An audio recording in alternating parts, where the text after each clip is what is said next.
അപ്പോൾ നമുക്കിന്ന് കുറച്ച് ലിവർ ഒന്ന് വരട്ടിയാലോ, നല്ല നാടൻ സ്റ്റൈലിൽ. അപ്പോൾ അവ ബീറ്റ്സിൻ്റെ മറ്റൊരു അടിപൊളി റെസിപ്പിയിലേക്ക് എല്ലാവർക്കും സ്വാഗതം. അപ്പോൾ നമ്മൾ വീഡിയോയിലേക്ക് പോകുന്നതിന് മുമ്പ് ഇതുവരെ എൻ്റെ ചാനൽ സബ്സ്ക്രൈബ് ചെയ്തിട്ടില്ലാത്തവർ ഒന്ന് സബ്സ്ക്രൈബ് ചെയ്യുക, ഒപ്പം ആ ബെല്ലൈക്കൺ കൂടി ഒന്ന് ക്ലിക്ക് ചെയ്യുക. അപ്പോൾ ഞാനിടുന്ന എല്ലാ വീഡിയോസും നിങ്ങൾക്ക് കിട്ടുന്നതാണ്. അപ്പോൾ നമുക്ക് റെസിപ്പിയിലേക്ക് പോകാം. അപ്പോൾ നമ്മൾ ഇതിനായിട്ട് ഇവിടെ കുറച്ച് ലിവർ എടുത്തിട്ടുണ്ട്. നമ്മൾ ആ ലിവർ വളരെ തിന്നായിട്ട് മുറിച്ചെടുത്താണ്. ഈ ഒരു രീതിയിൽ വേണം നമ്മളിത് മുറിച്ചെടുക്കാനായിട്ട്. പിന്നെ ഒരു 1.5 കുടം വെളുത്തുള്ളി ചെറുതായി മുറിച്ചത്, ഇഞ്ചി ചെറുതായി മുറിച്ചത്, തക്കാളി 1 ചെറുതായി മുറിച്ചത്, പച്ചമുളക് ഒരു 4 എണ്ണം നടുക്ക് കീറിയത്, ഒരു 4 സവാള, പെരുംജീരകം പൊടിച്ചത് ഒരു 1/2 ടീസ്പൂൺ, ഗരം മസാല 1/2 ടീസ്പൂൺ, കുരുമുളക് പൊടി 1 ടീസ്പൂൺ, മുളക് പൊടി 2 tablespoon, meat masala 1 teaspoon, മഞ്ഞൾപ്പൊടി 1 ടീസ്പൂൺ, കറിവേപ്പില ആവശ്യത്തിന്.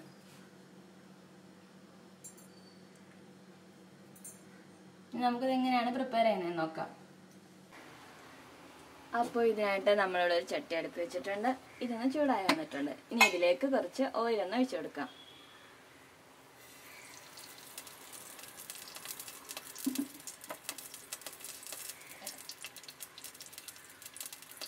ഇനി ഇതിനകത്തോട്ട് നമ്മൾ ചെറുതായി അരിഞ്ഞു വെച്ചിരിക്കുന്ന ഇഞ്ചിയാണ് ഇതിനകത്തോട്ട് ഇട്ട് കൊടുക്കാം.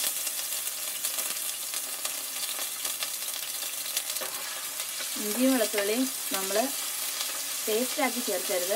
ഇങ്ങനെ ചെറുതായിട്ട് അരിഞ്ഞ് തന്നെ ചേർക്കാവുന്നാലേ ആ ഒരു ടേസ്റ്റ് കിട്ടുള്ളൂ.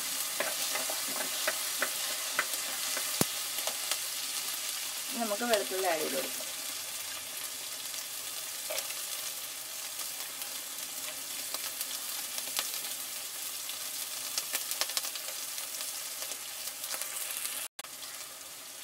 അപ്പോൾ ഇത് നല്ലതുപോലെ മൂത്ത് വന്നിട്ടുണ്ട്. ഇനി ഇതിലേക്ക് നമ്മൾ മുറിച്ച് വെച്ചിരിക്കുന്ന പച്ചമുളക് ഒന്ന് ചേർത്ത് കൊടുക്കാം.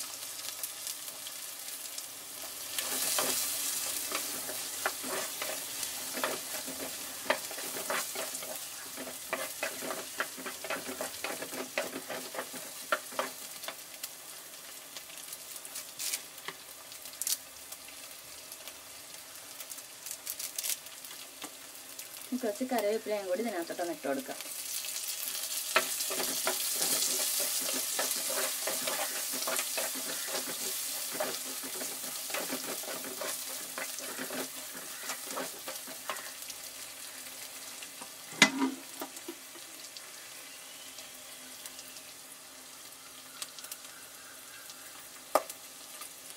നമ്മൾ മുറിച്ച് വെച്ചിരിക്കാൻ സവാള കൂടി ആഡ് ചെയ്ത് നല്ലതുപോലെ ഒന്ന് വഴറ്റിയെടുക്കാം.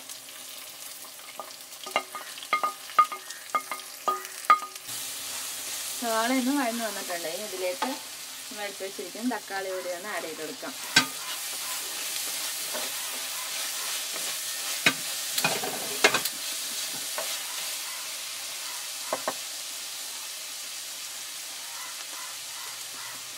ഇനി ആവശ്യത്തിന് ഉപ്പും കൂടി ചേർത്ത് ഇതൊന്ന് വഴറ്റിയെടുക്കാം.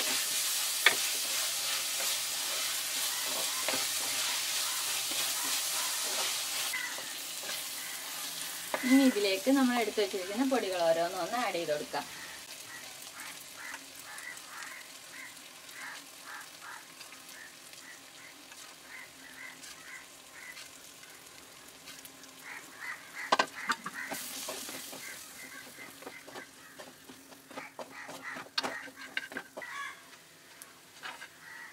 ഇനി ലിവർ ഇതിനകത്തോട്ടൊന്ന് ഇട്ട് കൊടുക്കാം.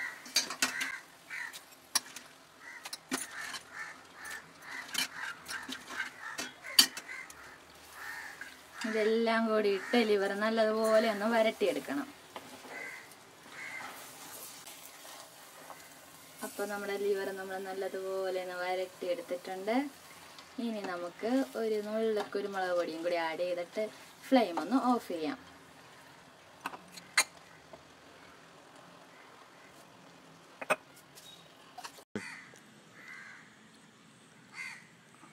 അപ്പോൾ നമ്മളിതൊന്ന് നീളത്തിൽ മുറിച്ചെടുത്തിരിക്കുന്നതുകൊണ്ട് നമുക്കൊരു 15 മിനിറ്റ് കൊണ്ട് തന്നെ ഇത് ഈസി ആയിട്ട് കുക്കായി കിട്ടും.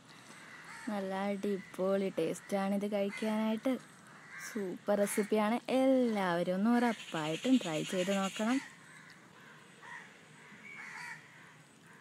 അപ്പോൾ നിങ്ങൾക്ക് ഈ വീഡിയോ ഇഷ്ടമായെങ്കിൽ ലൈക്ക് ചെയ്യാനും ഷെയർ ചെയ്യാനും കമൻറ്റ് ചെയ്യാനും മറക്കരുത്. And please subscribe my channel. By.